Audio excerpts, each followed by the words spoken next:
आपले आई वडील मोठे व्हावे, त्यांची पदोन्नती व्हावी ही प्रत्येक मुलाची इच्छा असते, त्यात वावगं असण्याचं कारण नाही. परंतु भारतीय जनता पक्षाबरोबर गेल्यानं मुख्यमंत्रीपद मिळत नाही.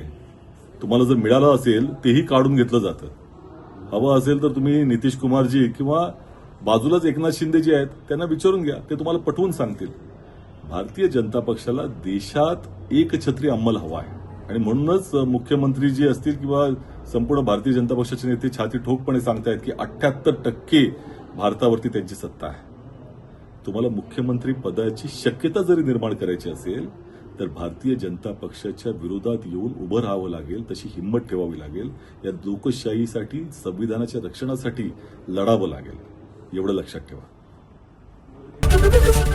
एबीपी माझा, उघडा डोळे बघा नीट.